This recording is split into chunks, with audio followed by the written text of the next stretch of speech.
Thank you, Madam Chair, and thanks to the panel for being here. The day after the October 7th attack, Professor Joseph Mossad, and I only single him out amongst numerous others that I could single out, because he particularly is a tenured professor and chairs the School of Arts and Sciences Academic Review Committee.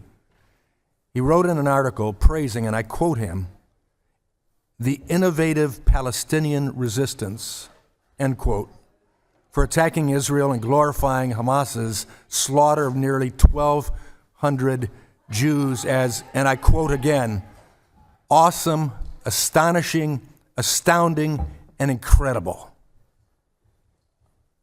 What perverse statements. A tenured professor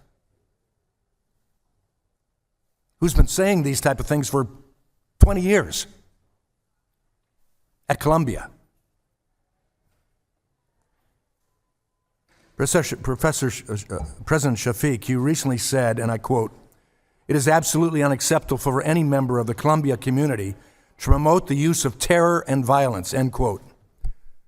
Do you condemn Professor Mossad's statement, and has he faced any consequences for it? Congressman, I do condemn his statement. I am appalled by what he said. Any consequences? He has been spoken to.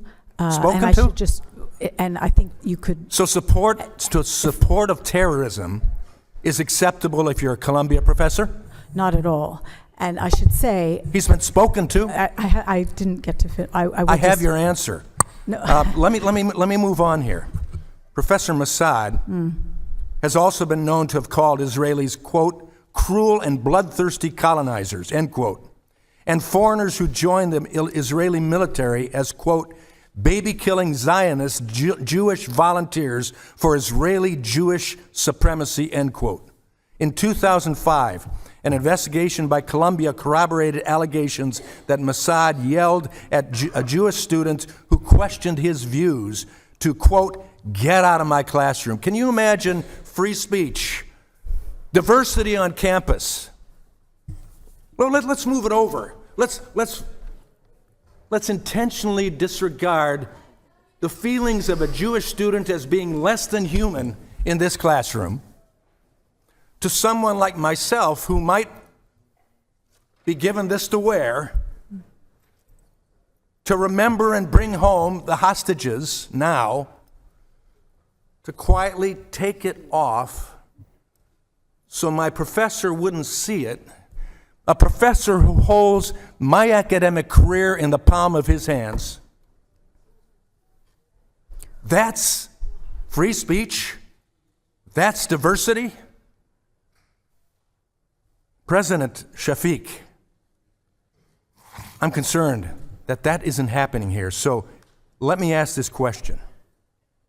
As the chair of the School of Arts and Sciences Academic Review Committee, Professor Mossad is responsible for, quote, overseeing the periodic review of all departments, centers, and institutes in the school. Do you stand behind Professor Mossad remaining chair of the Academic Review Committee, giving his support for terrorism and harassing Jewish students? Congressman Walberg, I just want to confirm that when faculty behave in any discriminatory fashion at Columbia, you talk to them. There are consequences. No, we take them out of the classroom if necessary. Is he out of the classroom? From leadership posts if necessary. We allow students to leave those classes if they feel at all uncomfortable. Is he out of the classroom? He is. I believe, to answer your question, he is no longer chair of that committee and does not have a leadership role. But not out of the classroom. Let me move over to the trustees. As trustees, would you approve Professor Mossad for tenure if the decision were before you today? I would not. Nor would I. Then why is he still in the classroom? You are trustees of this preeminent institution of diversity, of free thought. And you talk to professors who make horrific statements like this. And as I said, I could have addressed other professors. You, in fact, even pointed out that there were numerous professors that you're looking at right now. If they're only going to get a talking to, I'm concerned. I yield back.